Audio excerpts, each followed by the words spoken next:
Well, hey everybody, my name is Corey Miller, founder of iThemes, and I'm glad to have Dre from Sucuri, a good friend of mine I've known for, let's see, a couple years at least now. They do some very important work at Sucuri. In fact, if you're a Backup Buddy customer with iThemes, you know that the malware checker in Backup Buddy is actually run by Sucuri. We promote their security plans regularly because WordPress security in the last year and a half in particular has grown exponentially as a big problem within our community and within WordPress as a whole. Not because WordPress isn't secure, but because people are attacking it. There's old, outdated versions of WordPress sitting out there, some vulnerabilities that can easily be kind of reduced substantially. And so Dre's going to share with us some security tips and also going to do some live demonstrations that I think you're going to be very, very interested in, but all in the realm of trying to help you lock down your WordPress website. So Dre, thank you for being on the webinar. Again, this isn't your first time to do things like this, but I know you've got 40 plus slides and live demos and everything, so I want to get out of the way and let you do what you do best, which is talk about WordPress security. I'm excited, Corey. Thanks for having me. This is always a treat. We love chatting it up in general around WordPress security, but when we get to team up with other responsible parties like iThemes, I think it shows enforces what we can do in terms of reducing risk for everybody across the internet. So thanks for having me. All right. So without further ado, if we're ready to go, Corey and team, I'm ready to rock and roll. Let's do it. All right, well, here we go. So thank you, everybody, for coming and joining us for the 2013 income tax audits. When the tax man wants to visit, what can you do to prevent it? All right, well, all joking aside, we're probably not going to talk about taxes today, but I thought that might be a quick way to maybe make security sound a little bit funner than at least taxes. Here we go. So what we're going to talk about today is how anyone can hack your WordPress site in less than 5 minutes and what you can do to prevent it. Well, can you prevent it? Well, we'll get into that a little bit as we move through the presentation here. But the idea is to present you with some current day events that may lead to infection and for you to be exploited. And what are some of the controls that you can put in place to reduce risk?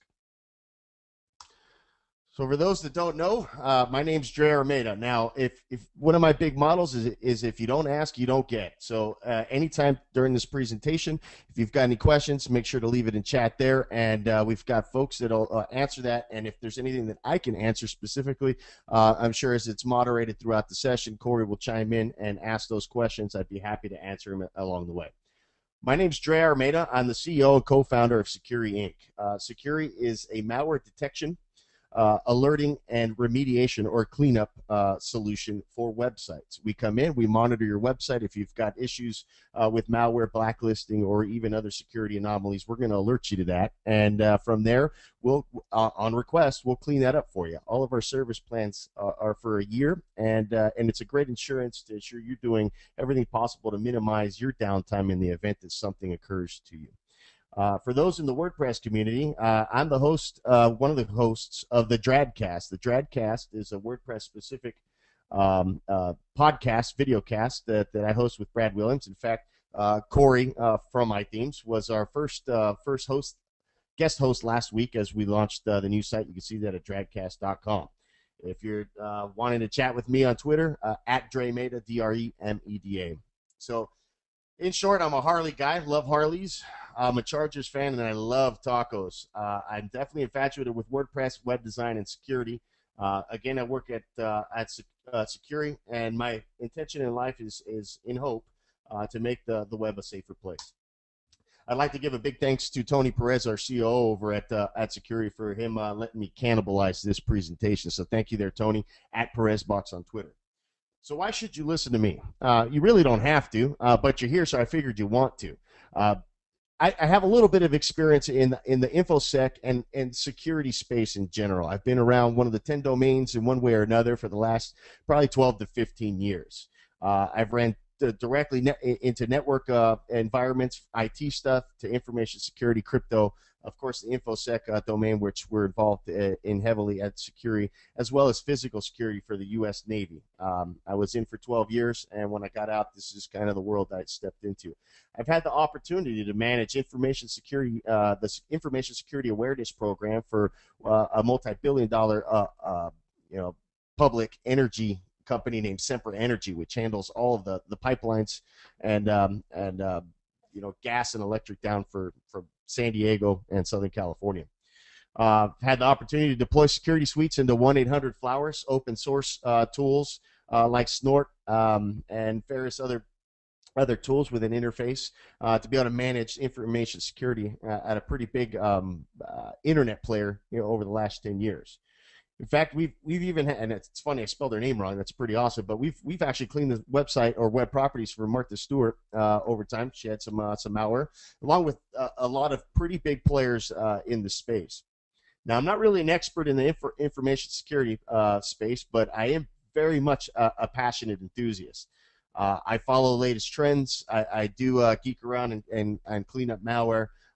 We have now built a pretty big team that, fortunate for me, they're a lot smarter than me to be able to help folks like you make sure that their websites are clean. Now, in terms of some quick stats here, we clean up, just to give you kind of an idea of how serious this is, and by no means are we handling a large portion of the internet yet today, but these numbers will show you that we clean around 200 to 300 infected websites a day. Now that's a little bit higher now, but that gives you a good indication of some of the things that we're doing in terms of cleaning websites. A few hundred a day.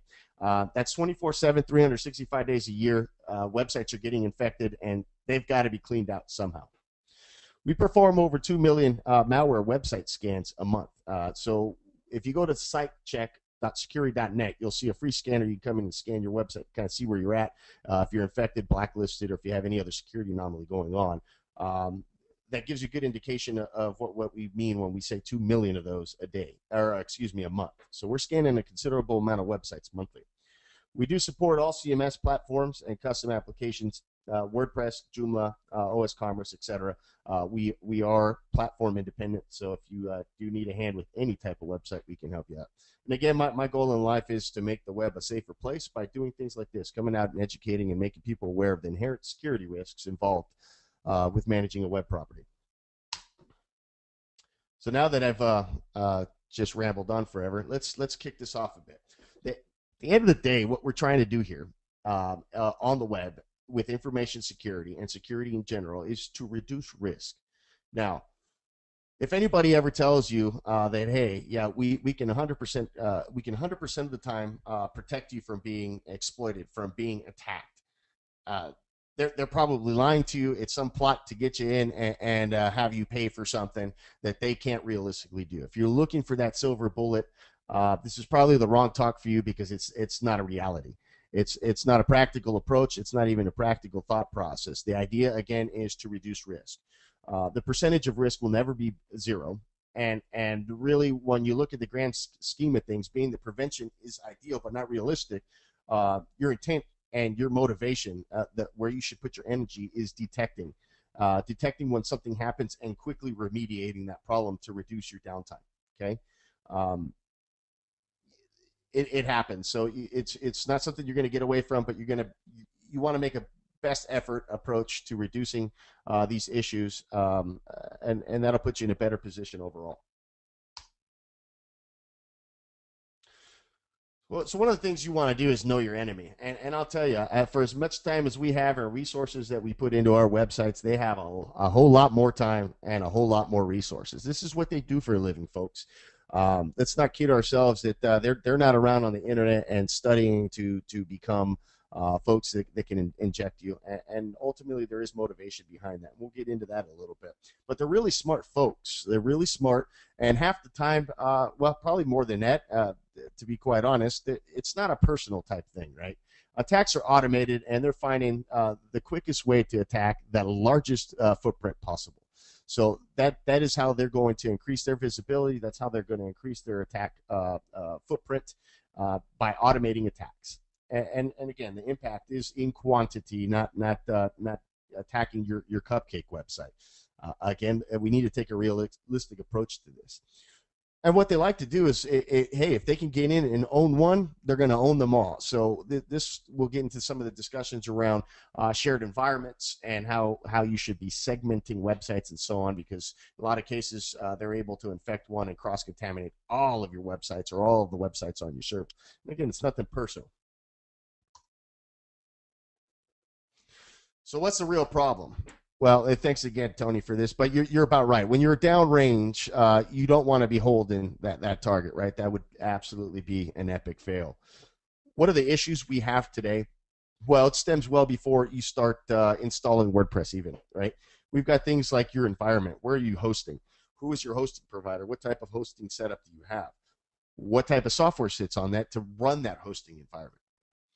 Access control. What are you doing to limit access to things that people don't need access to, whether that's file transfer protocol or certain directories or applications on that server that only certain people should have administrative rights to? How are you controlling access there? Software vulnerabilities. Well, that leads back to that environment, right? What software is sitting on that environment, and are they patched? Is it up to date? And we'll get into all these things a little bit deeper as we go. Administration. How are things being administered? How are you implementing access control in terms of the roles that come with your software? So is everybody in your environment an administrator? Do you have subscribers? Do you have editors? Are you utilizing those roles appropriately and for the use that they're intended to be, right? Credential management. Are you using password for password? I saw that early on in the chat room before we went on the air, someone was saying, jokingly saying that they use password for password. Well, it's funny you mentioned that. It's a pretty popularly used password today still. And extensibility, right? One of the biggest strengths of WordPress is its ability to do a lot of things. There's plugins for just about anything, and it's customizable to the extent that no other platform really can support, especially at the size that it can. But with that comes the inherent issue that it is also its biggest weakness, because now that there's no control over how that's being managed, who's actually creating these plugins and these extensibility capabilities, right? What is really going on there?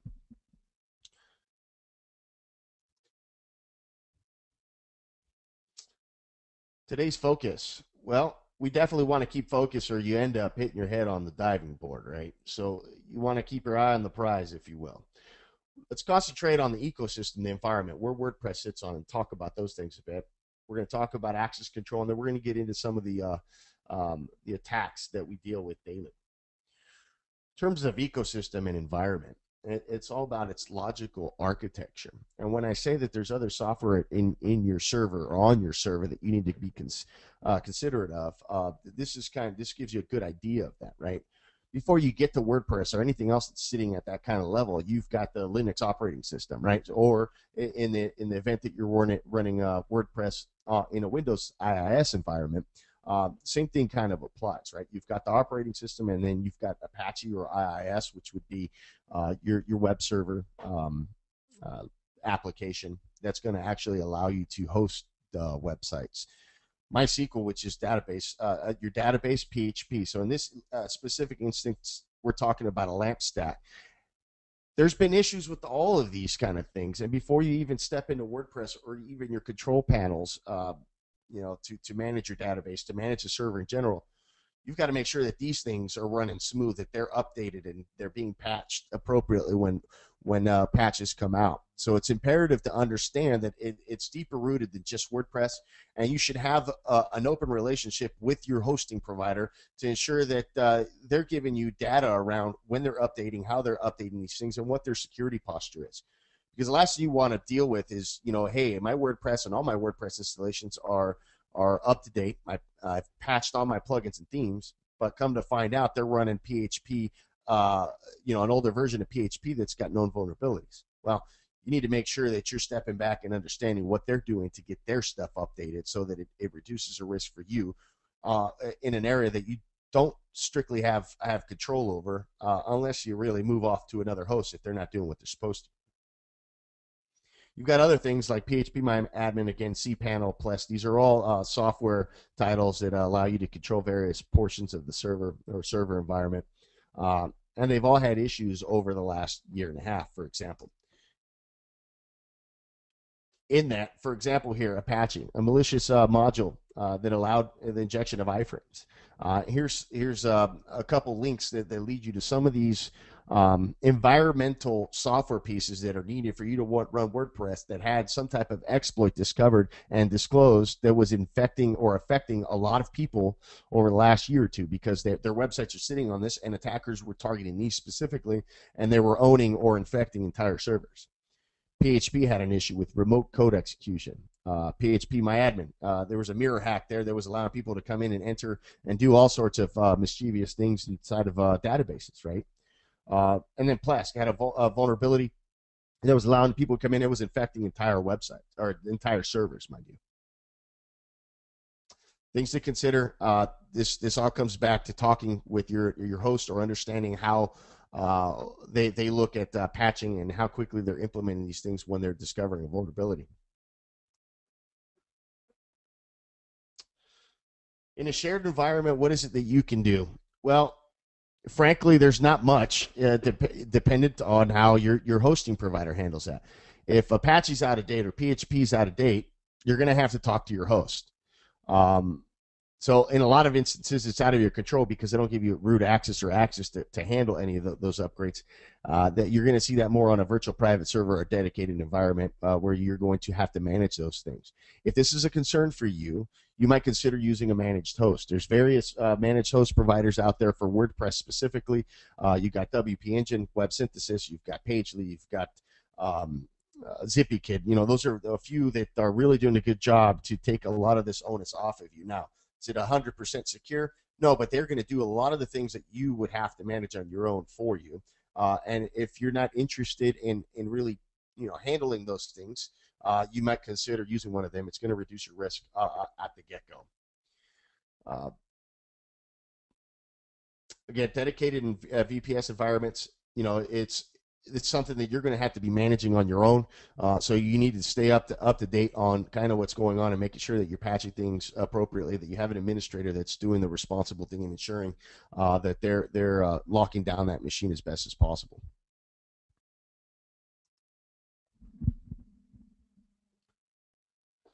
At the end of the day, access is key. We really do have to change the way that we think about access, and that's just not just for WordPress in terms of having administrator accounts versus your subscriber role, what have you. But that gets down to server level, right? Who has root access to your computer or to your web servers, to your accounts, to FTP, to your databases? How are those being minimized? How are you safeguarding the credentials? What type of credentials are you using?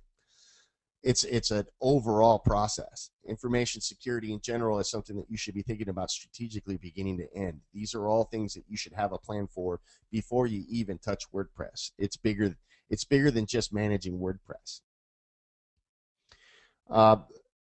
We saw a lot of these things and these same issues with desktops in the early 90s, where access control was kind of not a big deal. I mean, later on, it became something that was problematic because folks were doing everything from administrator accounts. So hackers would come in and identify that, and they would hack that account, and now they have access to, the whole computer or the whole network as a whole. We're starting to see that kind of happen again, or it has been happening again on the web. So we need to get smarter in terms of how we handle these type of issues. Beyond that, knowing where you surf is imperative. If you're at a local coffee shop or you're at Starbucks or what have you, are you logging into WordPress over an open network? Are you using your bank or any other type of transactional login over an insecure network? That's an issue. So inherently, you're not going to have HTTPS or a SSL certificate in WordPress login. So you just go into /wp-admin. Right, and you use your username and password. So it's not going over an encrypted channel. So if you're on an open Wi-Fi network, if someone is sniffing all the traffic and collecting that onto their computer and then decoding that or breaking it down to see kind of what information, what data is being transferred, you've just sent over your passwords over that clear line, and they'll be able to take your username and password and log in, pretending they're you. So it's very important to understand where you're logging in from. So if you're in an open network, I would just say don't log into anything that doesn't have HTTPS or SSL. If you have the ability to to encrypt all of your information over a VPN or SSH tunnel connection to another server that's secure, that would be the ideal way. Otherwise, you're just transmitting all of your information in the clear, and that's something that can be captured and used later on for malicious activity. Access is key. All right, so here we go. We're going to dive in to a couple different scenarios or types of attacks. So this is the point where if it gets too geeky, my apologies. You should have maybe taken the red pill. So WordPress in general, and it 17% of the internet it powers today. On the internet today, they say something around 800 million active websites. It's projected to be over 2 billion by 2015. Those are some statistics that were put out by Tony Snyder at Automatic here last year sometime. We're seeing significant growth. With that, WordPress is continually growing. It's at over 17% of all active websites on the internet today. It's going to be targeted.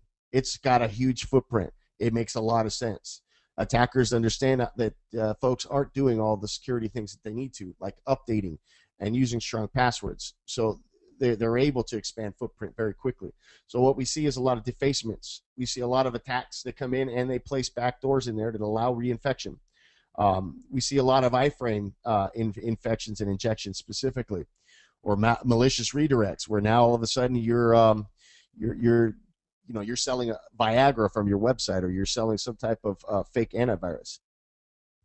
The other one we see, and it's continually growing, is phishing attempts, where they attack your server, they place a whole nother website inside of your website without you knowing, and then you see these huge spam campaigns going out over email, like, hey, you need to make sure to check your IRS login information, because we got word that it's incorrect. And when you click the link, it takes you to the site, and next thing they're looking for all of your information, like social security number, address, and all that fun stuff. We see that with banks and credit cards, and we'll show an example of that as we move forward. The FBI even, holy cow, I didn't realize that the FBI would spell attention, right? You've got to be mindful of these little things. Where are the links that you are clicking on actually leading to? Is something look fishy? If it looks fishy, it's because it probably is. And there's things that you can do to reduce that risk of being attacked through one of these things by checking a lot of these URLs before you even use them. So what happens with those things when you get nailed with one of these on your websites? You end up right over here. All your visitors will end up seeing that something's not right there. Google will blacklist you along with any of the other blacklisting authorities that you see. And now what? Now you're in a race to go ahead and get it cleaned up. You're in a race to go and get that banner removed, because you're losing traffic, you're losing money, you're losing your hair, because, oh my gosh, what is going on here? The idea here is to reduce the risk of you getting to this point. So if you put some controls in place, you're going to mitigate the risk of seeing this big red banner a lot more than using password for password. All right. Hacktivism at its finest. Let's talk defacements a bit. How many times you went to a website and all of a sudden you've got this awesome banner that you've been hacked, and it's some group, typically in Eastern Europe or some Asian type country, saying, hey, we are this group, we are defending our country, and we have hacked you, your security is horrible. It happens. And a lot of the time, what's the purpose of it? Well, you get a lot of folks doing it just to do it. It's a lot of times script kiddies, folks that are getting out there wanting to attack and just show that their cause is able to come in and break your security. It's really annoying as all hell most of the time, and a lot of times there's not a lot attached to it, right? So there's no malware, although it does happen where there's malware and stuff injected as well. A lot of times they're just defacing your WordPress theme or WordPress index files and so on to get their little banner and their fun stuff showing on your browser. You'll typically find this stuff in the root directory, WP content, and the theme directory. A lot of times you're going to want to check your index.html and index.php files. That's where you'll see this stuff. They'll replace it all together with their dirty code, and the next thing you know, you're serving up some really cool techno music and a flag from some country you've never even seen. If for you terminal monkeys out there, you can open a terminal or command line, and you can grep for any of the keywords that you see inside of the page. So, for example, here, Sniper399 is the beginning part of the email that you see in the picture here. If you grep that, it's going to check recursively through the server for that term, and it'll show you or display all of the files that term is found in.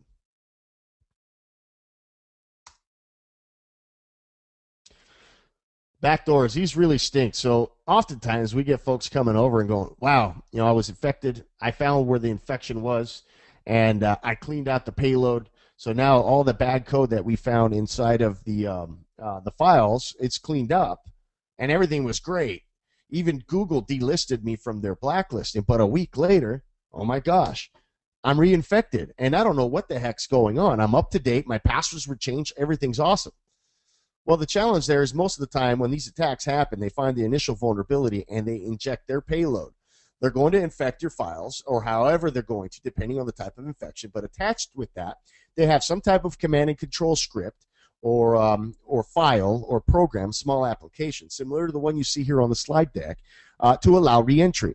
Okay, this is not uncommon, and this is why you see those reinfections. The challenge there is that once this gets laid in there, if you don't remove it, in these automated attacks, what they do is they take note of who they've attacked and whose sites they've entered, and they'll come back and try to check to see if the vulnerability still exists. If the vulnerability's been patched, if they've let a backdoor in there, this will allow them re-access back into your site to reinfect it. So some of the common file names or terms that you're going to see associated with these backdoors or shells are there on the side. So eval, filesman, definitely shells. Read files. So they all have varying names, but they all do similar things, and they all have all of these control capabilities with administrative rights to do anything, to execute commands on your server, to upload files, to even change the permissions of all your files, or even remove files as they see fit. So it's important that when you get infected, you clear the payload, that you ensure that you're checking anything else on the website that may look suspicious, because you may have some backdoors in there allowing them to re-access and reinfect.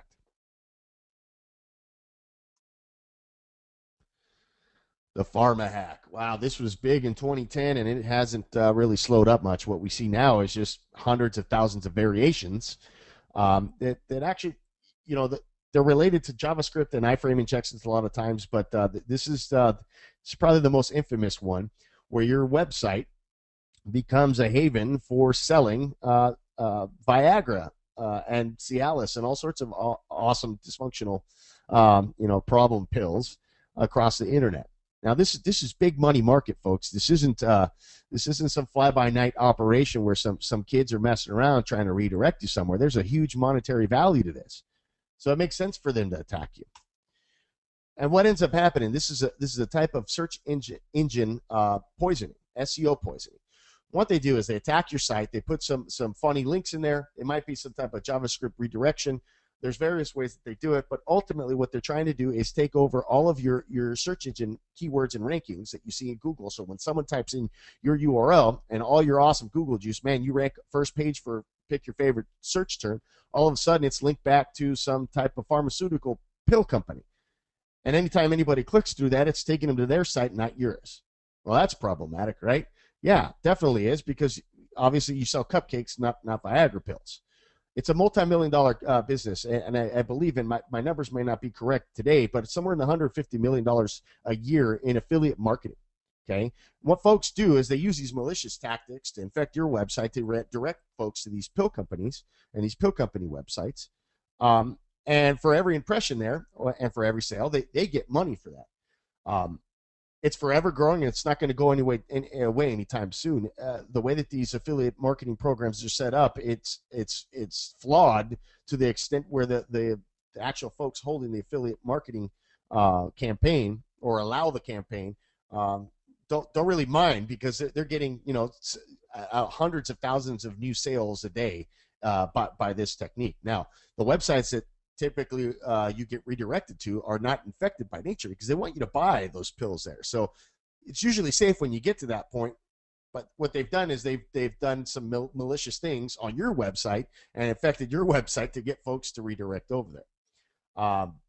it's a pretty sad thing, but at the end of the day, at $150 million a year in that type of business, folks are going to get involved, and your websites are at risk of being used as a proxy to get folks over to this. So you've got to be mindful of that. Injections, and in some instances, the pharma hack, they do some type of injection. We'll talk a bit more about these as we move forward. Drive-by downloads is a big one. So they inject invisible iframes. They execute on browsers. In some instances, it's for specific conditions. So if you're coming in from Google using IE7 or whatever, pick your browser. They'll target those folks specifically, and they'll get a pop-up saying that, hey, you've been infected with some type of malware. You need to go ahead and buy this antivirus to scan your computer. Well, it's a fake antivirus. What they're doing is actually asking you to pay money to buy a software that's going to be put on your computer to actually infect you. So you're paying someone to come in and infect your computer. Pretty awesome. But it works. People actually buy into this stuff. What it is they hide this software or these iframes in your code, and then they're executed.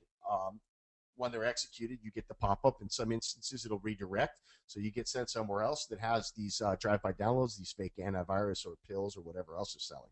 A lot of times they hide these in all of your JavaScript files. You'll see them in header and footer PHP files in your themes, as well as index and function files. They vary, and they'll put them, if you've got 1,000 JavaScript files, they might put them in every single one. So it becomes a pretty challenging situation to clean this stuff up once you get hit. So in this instance here, you'll see a PHP iframe injection. They put a couple comments. This is how they drop it into your files, and then you'll have the actual payload. If you look at the payload here, they're echoing a JavaScript function, and that function ultimately will hide a link on your site. If you see here, it's got absolute positioning, and their iframe top and left, they're hiding it off the screen, and it's got an include from the iframe source. Oops, excuse me. Went a little too quick there. To a Russian website is what it's linking to, and this will be embedded inside of your code. If you look at the example below that, we have, as we're doing a cleanup, we found that it was installed in somewhere about 10 or 12 different index files across the website.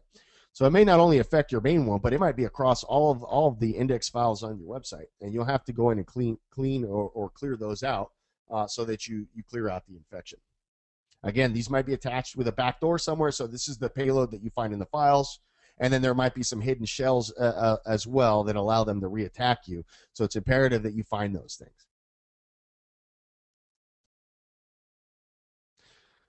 And you'll see bottom left here, this is what those little drive-by downloads look like. It's kind of funny. Sometimes that pop-up will come up, and it actually looks like Windows 7. It'll pop up on a Mac. I've seen it pop up on a Mac, and what's funny, it's Mac's Windows don't look that way, so you can tell it's fake right away there. But in the event that you're running Windows 7 or whatever, they style it as, it might throw you off. But don't click on any of this stuff. Close it out. If it's not your antivirus that you have running locally, it's safe to say that it's probably some type of spam or malware attack, some type of social engineering that they want you to click through to purchase something that's going to infect you.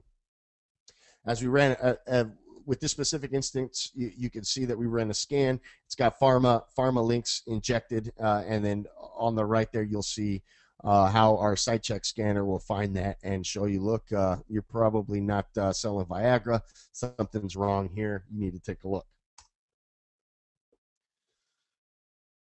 Malicious redirects, and all along the same line. So these are all various types of attacks, but they all kind of interlink in some instances, right? So very closely related. You might see some in some instances, and other times they inject another way. Well, I don't know what's going on here. So why is my site all of a sudden redirecting to some Russian site? Well, there's a couple of different ways they do that. Once they enter, they find a vulnerability, they automate the attack, they go, wow, I'm inside their site. Let me infect their htaccess file, or let me infect their index files, and I'm going to go ahead and redirect their site over so I can get traffic from mine. Most of the time, you'll find it in your htaccess file, and you can do a quick find via terminal. The command is right there, where you can check all the htaccess files to see if the specific thing or code injection's in there. If you look at the actual code, the rewrite conditions inside of that htaccess file sample that we have there, what it's looking for is everything that's coming through that's being referred from all of those search engines. Okay, so if you're getting traffic from Google, AOL, MSN, etc., they want to rewrite your actual site so that it redirects over to this Russian website that's got payday loan stuff. So they put this right in your htaccess file, and when any visitor comes to your site, it's getting directly pushed over to this malicious site. You can clear those out of your htaccess files very quickly. The challenge there becomes, again, do they have some type of backdoor that they've injected with this payload? There you go. So if anybody's looking for discounts off Viagra, let me know. I can get you the best pill rates in town. Joking aside, let's talk about phishing a little bit. This in itself is a growing problem. It's a type of social engineering attack where they make something look like what it isn't to play on your emotions or something that's very important to you, whether that's a family member or finances and so on, to get some type of data information from you and to use it for nefarious activities. In most cases, to your direct visitors, it's no impact. What they do is they hide this stuff on your site, and then they use a secondary out-of-band type of communication mechanism to get people attracted to come to that site. In the sample that I'll show you next, it's a banking website, and what the... Did I lose you there? I can still see and hear you.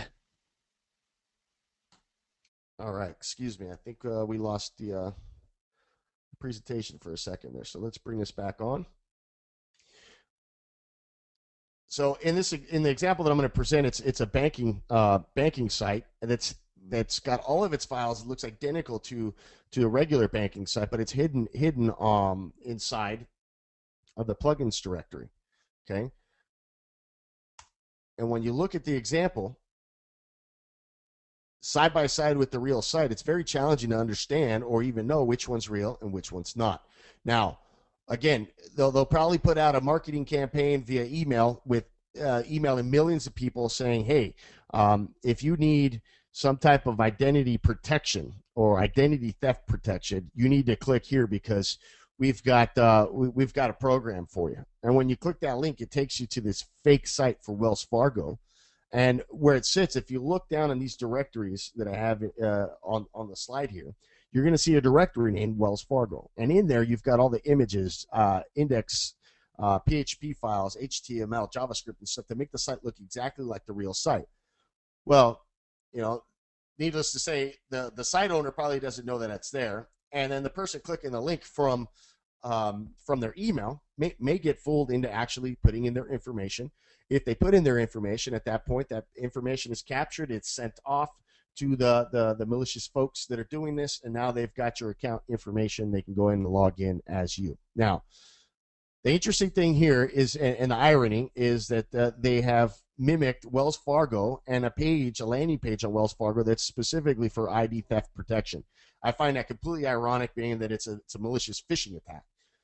What I want from you listening in and watching this right now is let me know who in fact, or which site in fact is the real site.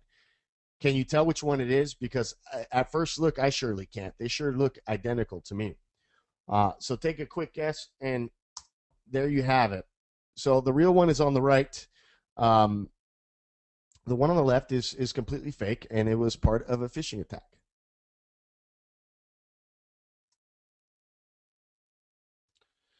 All right. So at this point, I want to bring home the point in terms of passwords. Passwords are a big deal. We'll talk about some risk reduction things in terms of passwords and authentication as we move on.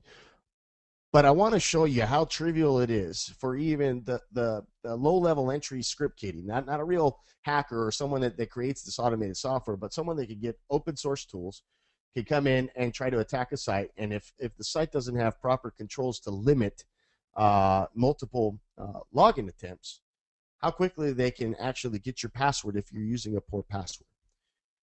Now, Corey, are you there? Yes, I am. Can you hear me? Dre, can you hear me okay?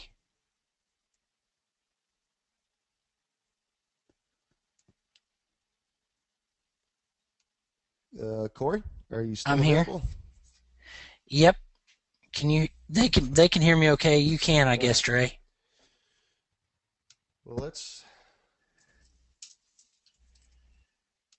I can't hear Corey, unfortunately, at this point.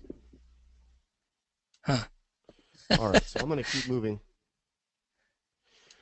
And what I'm going to do here is I'm going to show you a quick attack. So I'm going to bring up a simple blog. This is a simple blog that I own because it's actually illegal for me to come in and attack a site that's not mine without permission. So just a general WordPress site. This has got the simple 2012 theme on it. And what you'll see is that this is pretty trivial. So what I want to do is I'm going to use a software named WP Scan. And what WP Scan allows me to do is it allows me to come in and figure out all usernames attached to the website, and then using password lists of common passwords to try to associate that so that I can try to log in. So let me bring over terminal.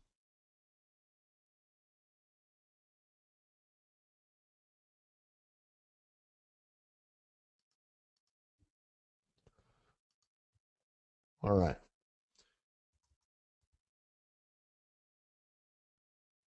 So what I'm going to do is I'm going to run WP Scan against the website that I just placed in there, right, which is drearmeda.com.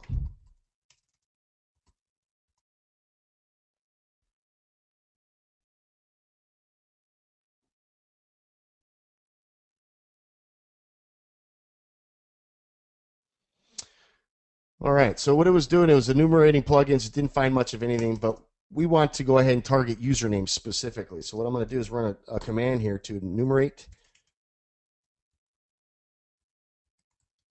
users. So it's going to come through and it's going to check for all the usernames that are attached to WordPress in this specific instance. Now, one of the things I want to talk about here is oftentimes we talk about removing the admin username, and that's great. I could see and understand why people would think that's helpful, but I think what we need to concentrate more on is the actual role in itself, the administrator role.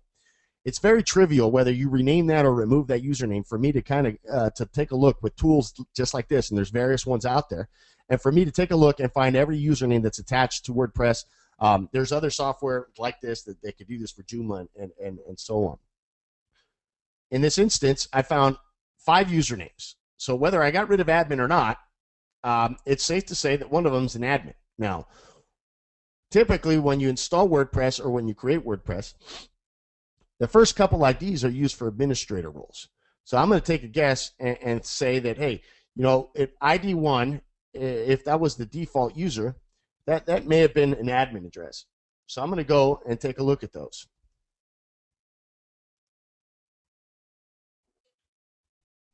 What I'm going to do is I'm going to take that username, Dre, and I'm going to bounce it against the password list. Let me show you what I got here. So if you look at this password list, you've got hundreds of different passwords in it. And what we're going to do is we're going to have the software take a look at that and see if we can find a match.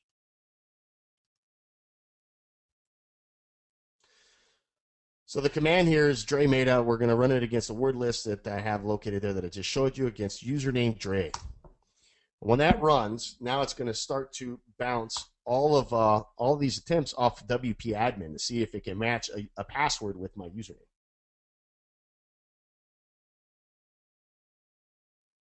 So right, what you're seeing there is this threads of it trying to check WP admin, just completely nailing it.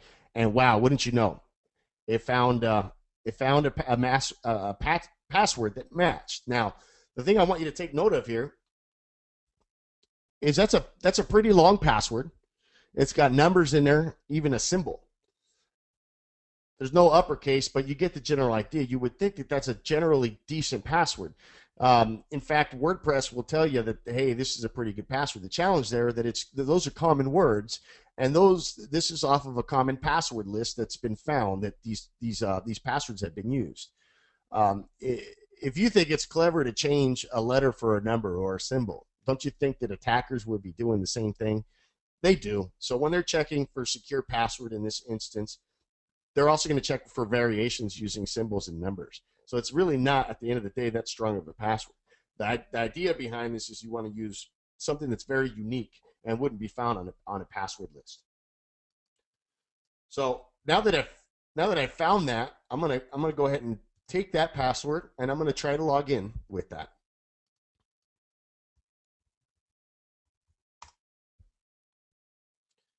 So we know the username was Dre. We're going to type in that password, and hopefully it'll let us in. Once you know it. So it did find it. It associated the password. I'm inside of the account. At a quick glance, I could tell this is an admin user because I've got access to everything, right? So we'll keep this one simple today. What we're going to do is we're going to go ahead and deface this. But I could do something like I can even go into users here. Where are users? I can go into users. I can change the password, right? So I can change the password to whatever I want. Now the end user can't even get it in. So if they try to reset their password, they can't even change it. It's going to end up going to whatever email address I send it to. I can change the email address and so on here. Now, in this instance, I want to do a quick defacement. So for the sake of saving time, I had 5 minutes to run this. I'm going to go into appearance. I want to go into the editor, and I'm going to deface this website. And this is how quickly it can happen. Okay. I've got some cool code that I put together. Back in the days, I was a designer. But this is how quick it can happen.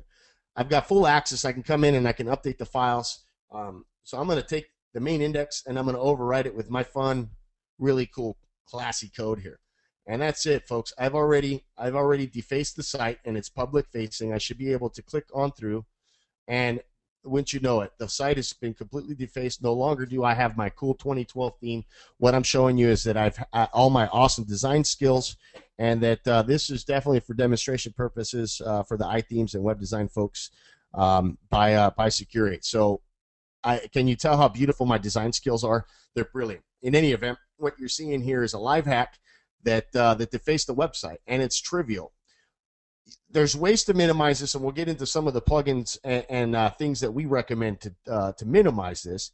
But by using a very simple password, by not limiting the amount of failed login attempts that you see coming through WP Admin, someone could come in and use those type of tools to quickly demolish your website. So the demo objective was to use good tools for bad things. WP Scan in its own right was not developed to do those type of things, but people are going to take those tools and use them for stuff that they shouldn't. It's an open source tool, just like WordPress. The concept there was to enumerate the users to figure out what users are being used in WordPress, and then to associate some type of password to that. Once I do that, come in and target the site by defacing it, which I think we just did successfully in under 5 minutes. So that's the quick quick and dirty on the demonstration. Now, ultimate goal here, now that you've seen it and understand some of the attacks that we see and some of the things that are possible very quickly if you're not reducing risk, we're going to talk about some of the things that you can do to put you in a better position. And we're going to cut out all the noise. At the end of the day, there's about 1 million security plugins out there. Half of them are just giving you the false hope or the false sense of security. It's actually pretty simple and straightforward to put controls in place without having 100 different security plugins. One of the first things and the things that you want to continue to do over time, and this beginning to end, is update your software. Now, this isn't just for WordPress. This is for information in general, whether it's your desktop, whether it's Joomla online, whatever it is you're running. Keep your stuff updated. In terms of WordPress specifically, it's not just WordPress. It's your themes and your plugins. Okay, we have found even down to version 1.5 still running actively on the internet today. Now, Folks, I've been around WordPress since 2004, created my first theme in the beginning of 2005. I was running 1.5 then. I mean, we're talking 8 years removed, and this is still active in production. You don't think there's a bit of risk of running that type of software? Absolutely there is. There's so many holes in older versions that it's crazy. So it's imperative to get those updated, or you're just putting yourself at huge risk. Now, one of the leading causes of infection isn't your production site, but it's maybe one of the other sites that you have in your environment. If you run all of your development websites off of the same shared hosting account as your production, or you have 50 customers there and one of them is running 2.9 or 1.5 or what have you, all of your websites are at risk. The reason for that, in a shared environment, you've got one user that has access and creates all of these websites in there. What ends up happening is, because of that, if one gets infected, they have access to the other ones. You get infected through that one vulnerability, and then that spreads like wildfire to all the other websites in there. That's called cross-website contamination. You need to make sure that you're segmenting properly. You need to make sure that you're updating all of your software as appropriately. If not, you're putting everything at risk.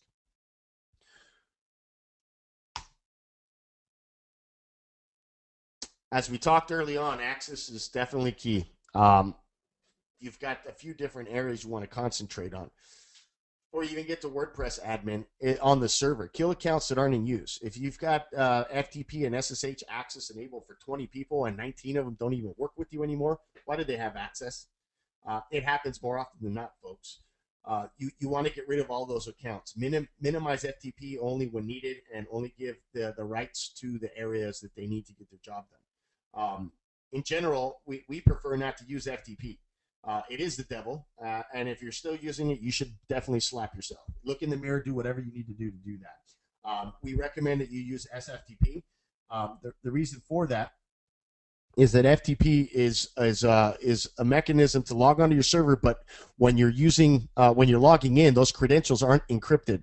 So again, getting back to where if you're an unsecure network or somewhere where people can capture your traffic, if they capture traffic there, they'll be able to see your FTP credentials and then log into your server with that. We recommend using SFTP because it is something that's going to encrypt those credentials when you're connecting. Better positioning you not to have someone roguely entering your server.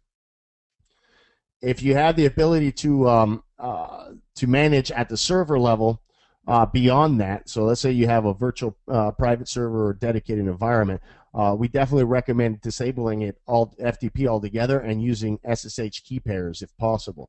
That is going to be your best mechanism for logging in at the server level. WordPress, in terms of admin, a couple things there. One of the things you want to look at is multi-factor authentication on WP admin. The other one is two-factor authentication. Similar kind of concept here. Something you do, something you need. Okay, two separate things. We'll get into the plugins. Google Authenticator is a good alternative to implement this type of thing. But you'll see this in network environments a lot, where they have some type of key, a hard key or a smart card that you need, and then as well as your password to go ahead and authenticate. When you're able to do that, that puts you in a pretty favorable position in terms of if someone tries to attack you there, they're not going to be able to. Now, one thing that we like to do is simple authentication using htaccess. So we add a secondary login before we even get to WP admin. This won't help you completely when we're talking about an insecure network, because that's still passing through. But what it will do is anybody trying to log in somewhere where it's not, they won't even reach your WP admin until they put in username and password with htaccess. Okay? Then from there, they'll have to log in. All of this really revolves around employing least privilege. Okay? Give someone the ability to do their job, nothing more, nothing less. Remove it when they're done. Only use admin accounts for admin tasks.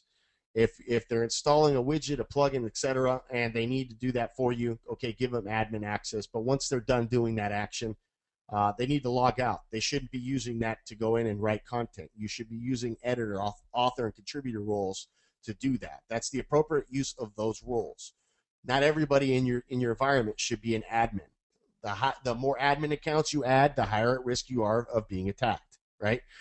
If someone is able to come in and exploit one of your users' admin accounts because their password is password, you didn't do nothing wrong in terms of having a poor password, but they did, and they just the same got into your environment.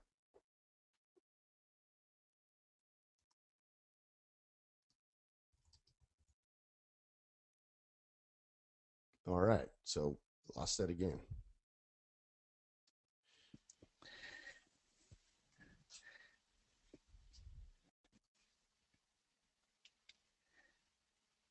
Hey Dre, I'm here if you need something.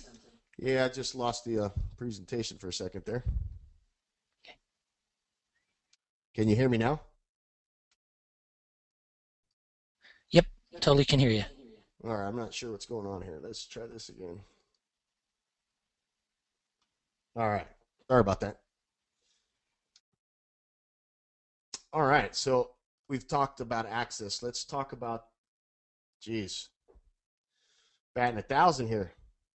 All right, passwords. And this is a dilemma. This is nonstop. So if you look on the right here, what you see are hashes and associated passwords.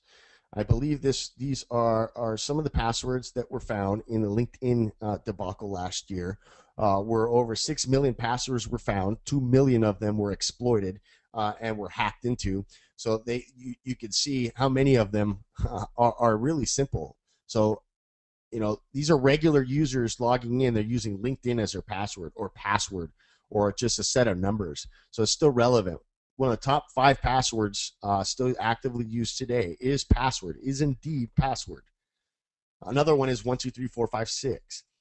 These are not very generic, or excuse me, not very unique. They're very generic, and attackers know this. And these are on password lists that can be found on the internet anywhere publicly today. There's not that you should go do it, but it's very simple to find these things, right? If we know that, the attackers know that.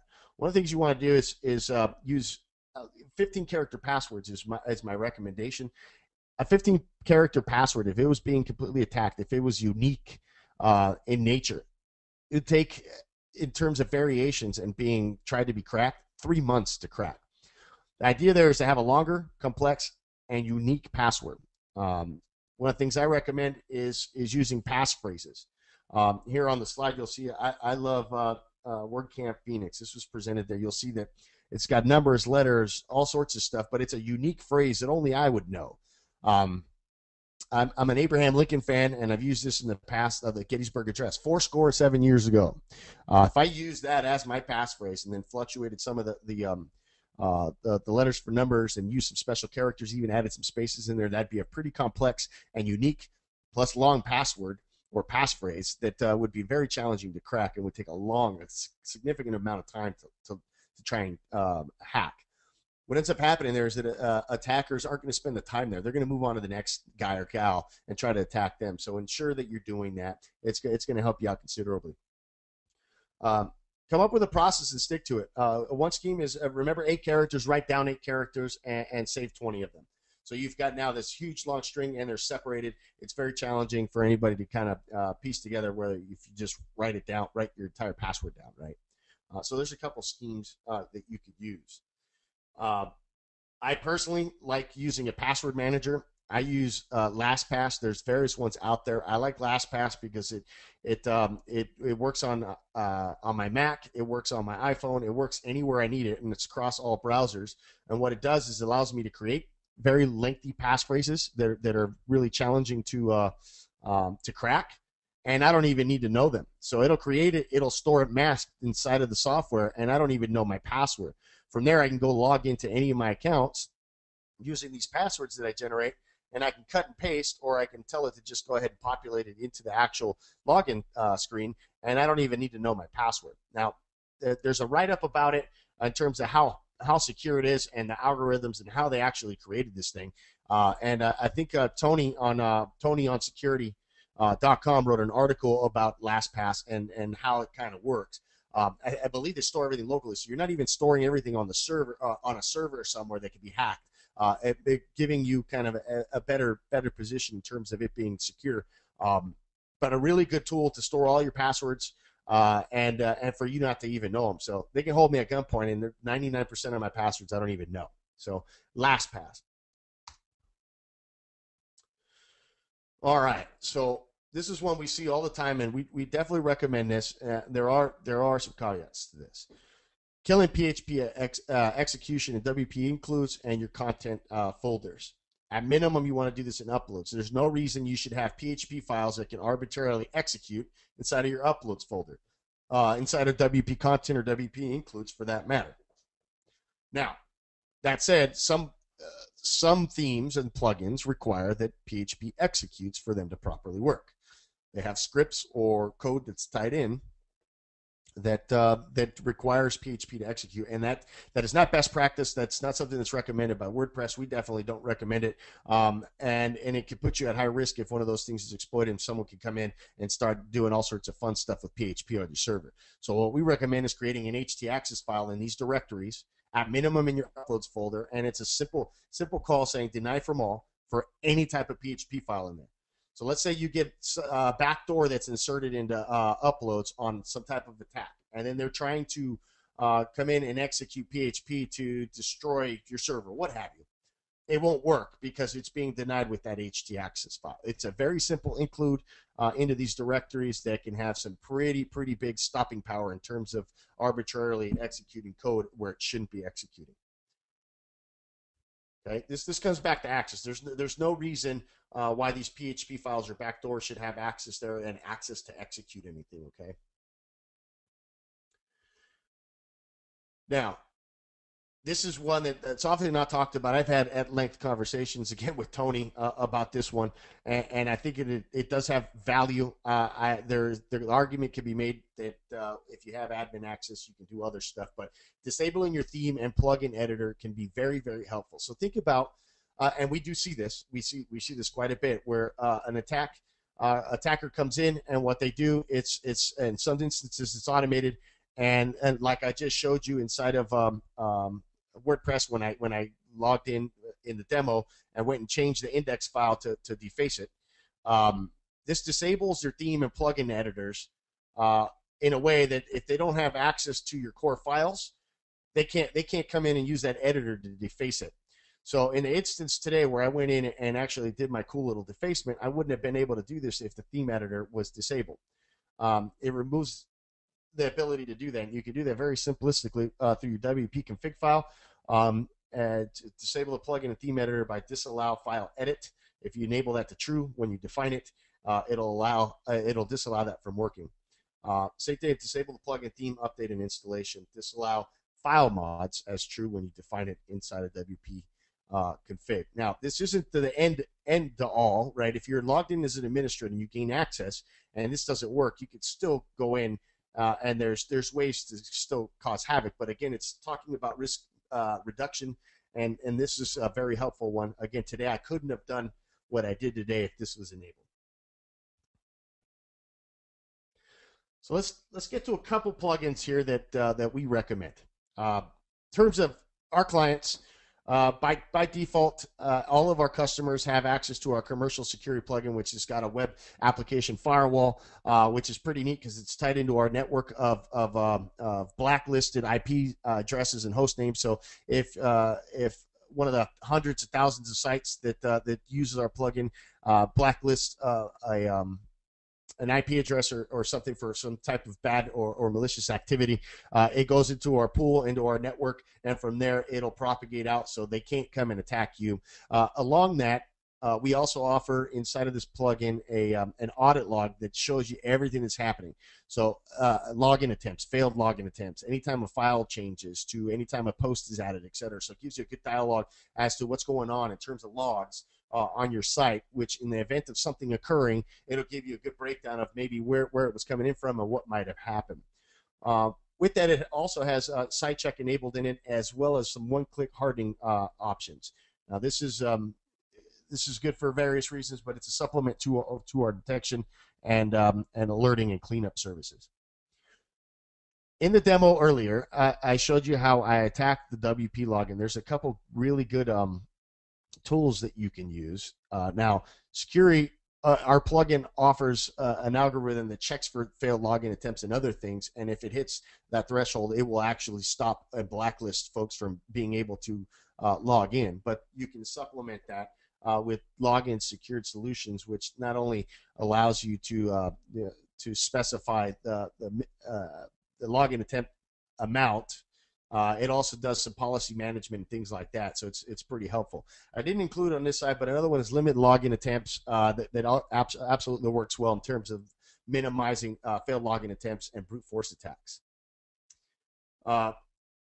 Beyond that, there's 3 plugins that we recommend for non-clients and clients. Number 1 being Theme Check. It's a pretty cool, again, not the end of all, but it gives you a good idea as if your actual theme is coded in a way that makes sense. This is used by the theme review team for the WordPress theme repository for every theme that's being updated and uploaded there. They need to pass this check before it goes through that. So it checks for things like eval code. It checks for things like deprecated code and stuff that shouldn't be in your themes, and it alerts you by level of severity so that you can take action on that. Very, very helpful tool. For comment spam, one of the things that it's just one of the de facto standards is Akismet. It does a really good job of learning. It does a really good job of stopping comment spams on your blog, on your WordPress website, which we know it's a nuisance, but it happens, and they're sending comments all the time. Akismet is what you should be using. Now, without having to really say it, if you don't have a backup solution in place, you're doing it wrong. You need to implement some type of backup sequence, and it needs to be catered to how you're creating content and how valuable that content is for you. If you're only updating content once a month, you probably don't need to back up and make changes every day, but you do need to have some type of backup solution. In most cases, people are creating more content and making more dynamic changes to their websites. They need to do it more often. What we recommend you use is Backup Buddy. It's a great tool. It's created and presented to you by the iThemes folks. Corey could probably talk to it a bit here. If you're here, you probably know about it already. You should go take a look. It's very helpful in terms of making sure that you've got backups available in case you run into some type of malware issue where you need to replace files.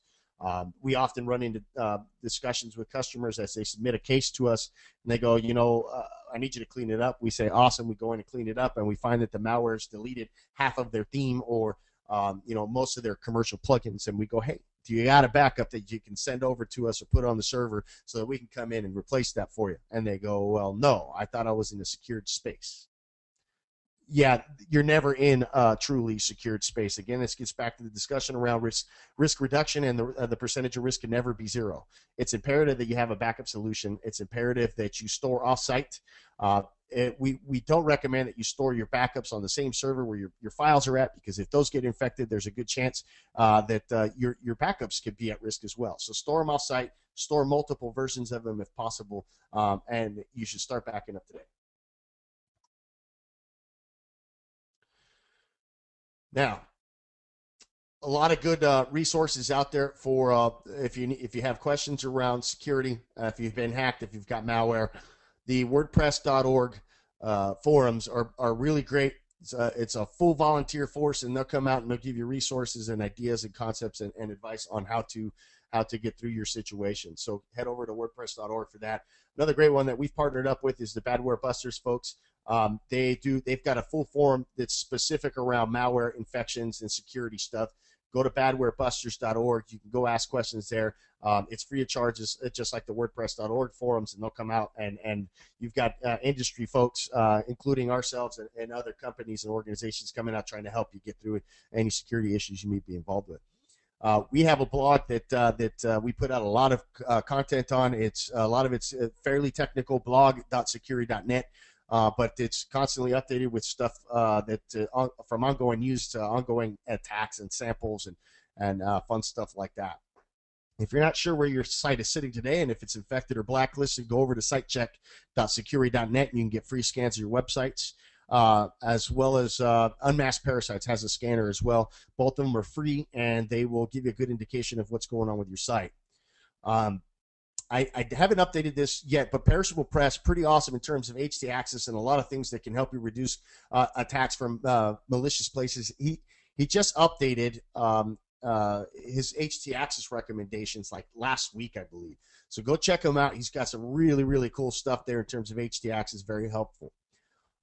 In general, if you're looking for security advisory, Sucuri does a really good job of that as well. They've got a pretty heavy WordPress community as well, so you can go over to their advisories and search for any known issues with WordPress and security there, and they'll get you through some of those advisories. Now, Corey, I'm not sure how you want to do this. I want to open this up for questions. Folks, Yeah. that is the end of the presentation. My name again is Dre Armeda from Sucuri, and I really appreciate you attending. Make sure to update your software. And again, thanks to Tony Perez at PerezBox for allowing me to cannibalize his slide deck. Yeah, thanks, Dre. I'm not sure if you can hear me, Dre, so hopefully you're going to head over to the chat. And anyway, so we'll take some questions here. Dre's time is extremely valuable, as you've seen him share all of this wealth of security expertise from Sucuri, but wanted to open it up for a couple questions and see if there's some things that we could clarify. By the way, so Dre, can you hear me okay? I can hear you 5 by 5, good buddy. Awesome, awesome. So here's how you guys are saying thanks in the chat room. If you're not over there, Dre, you need to see that. Here's how you can say thanks to Dre and Sucuri is tweet out at them with the hashtag, by the way. I'm going to put his, if somebody, Kristen, Rachel, somebody would put, or Tony, whoever would put his Twitter ID plus Sucuri_security in the chat room. You guys tweet out saying thank you for an amazing WordPress security presentation today at Dre Armeda at Sucuri_security. Make sure you use the hashtag WP Security Chat, and because Dre and the gang over at Sucuri has offered to give away one of the business plans, which is 6 to 10 websites monitoring for a whole year. That's valued at about $290. So awesome thing. Not only did he give you some great things that you guys can go use today, but he's giving you something too, his product away. But Dre, outstanding. I think this is a webinar that people are going to go back and like review 5 times just to make sure they got everything, and probably still miss a ton of stuff because you just loaded it with great practical content. You know, and I could probably keep going on for another hour. There's just so much stuff to really talk about, Corey. It's never ending. I think the point to drive home is it's risk reduction. It's everybody's responsibility. You know, we're not those. Well, some of us are, but we're not those folks sitting in the back of a dark room with a can of Mountain Dew these days running a website. Everybody's a webmaster. Everybody is inherently at risk, and we need to reduce risk so we don't put our products, our way of living, our businesses, and our end users at risk. You need to start from beginning to end and really drive that home, that point home that the security is important, and you need to be more proactive. And guys, and gals, you just heard passion come through in Dre's voice. I've met him, Tony, the gang at Sucuri. Not everybody, it was just Tony and Dre mainly, I think. And their passion is this. This is a hard subject. Usually they get people that come to them. I know you guys do some hack cleanups and stuff like that other than just the security monitoring. But when people are at their lowest and, exposed and everything, but they're providing such a valuable service. So you're hearing passion come through in Dre's voice. So that should be the sell, by the way. Dre's offered this webinar for free. He's loaded it with information. You need to go over to the sign-up page at Sucuri and check out the, I'm putting it in the chat room here at iThemes.com/chat, because this is a great service. Again, it's integrated close in Backup Buddy. We worked with the guys, Dre and Tony over there, to do this for, I think almost 2 years ago, to have the site check within Backup Buddy so that before you do a backup, you can make sure you get an initial scan. But the plans over there at Sucuri go well past that to really keep all of your sites up to date. So let's take a couple questions, and then Dre, your time is very valuable, and I want to make sure we honor your time and everything you've done to help people with this topic. But if you guys have some questions, post them in the webinar, the chat room. I'm sorry, chat room at iThemes.com/chat, and we'll see if you can't answer a couple of those, and let him return to his awesome work. Fire away. Eric says, tell us one more hacking horror story. That's funny. Tell us another hacking horse. Wow, there's quite a few. Hey I Dre, had you're one that I you're kind worked of on. soft. What's that? You're a little bit soft I'm soft. volume.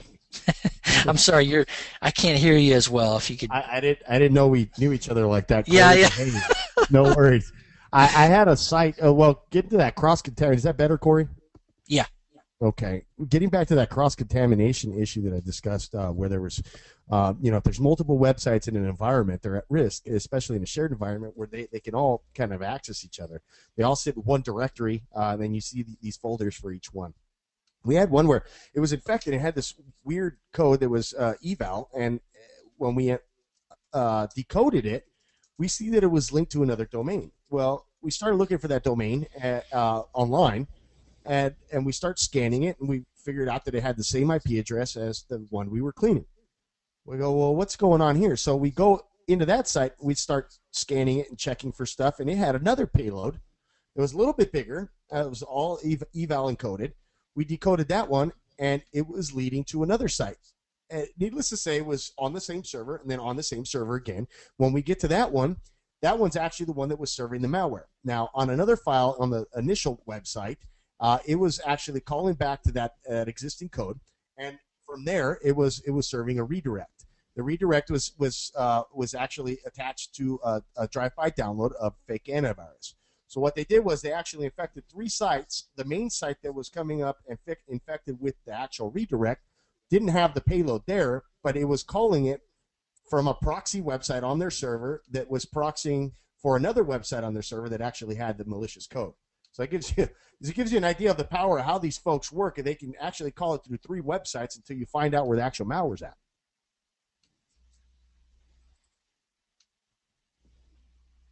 By the way, Brent asked who won the contest. We'll be doing that afterwards. We're going to let all the tweets go out to say thanks to Dre and Sucuri, and then we'll hit the contest winner up by Twitter, letting you know that you won. So don't worry about that. If you won, you'll get a reply back saying you won, and we'll give you details how to get your free business plan at Sucuri.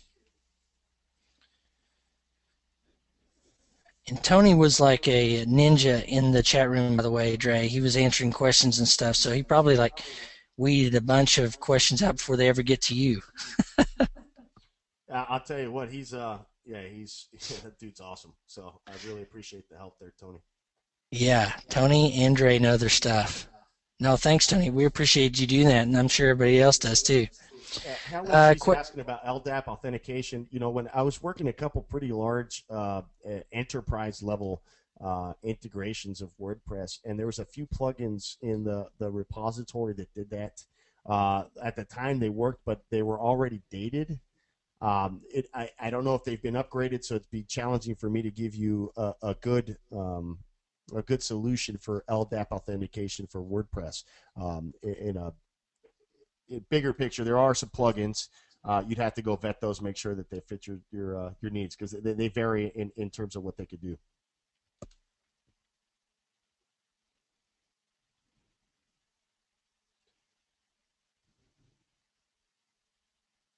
I don't know that I see any other questions specifically.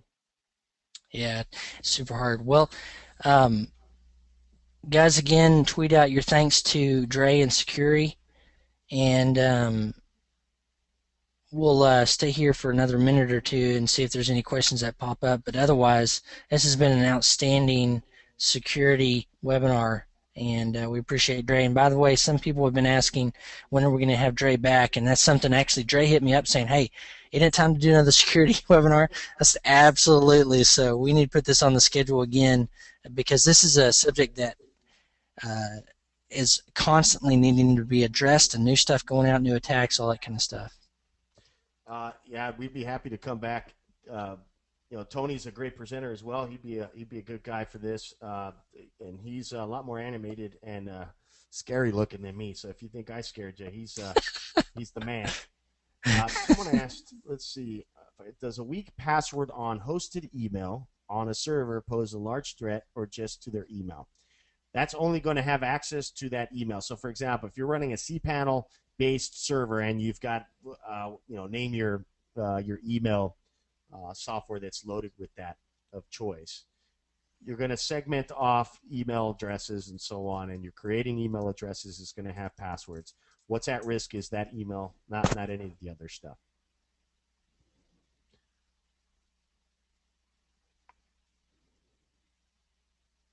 All right, so I have another question here. I have a reseller's account. I have several domain cPanel WordPress sites, each domain on its own cPanel. If one of my cPanels gets compromised, can the hacker get in? That is dependent on the configuration and how cPanel is working and the type of compromise that you see on cPanel. If it's something with the cPanel software specifically, then yeah, there's absolutely a chance that all of the cPanel users and accounts in there can suffer from the same issue. There was a couple cPanel problems in the past. That's typically pretty good in terms of patching and so on. But it's the same thing that we saw with Plesk. Plesk is another management tool, kind of like cPanel, and it's at its root level can be the reseller stuff, just like cPanel with WHM. Well, Plesk you can segment out per user, per domain, or however you like as well. But Plesk had an inherent problem. It had a vulnerability that was discovered. And people were actively automating attacks to exploit it, and the whole entire server was getting nailed. So yeah, you've got to make sure that you patch cPanel there to minimize any risk of everything getting nailed.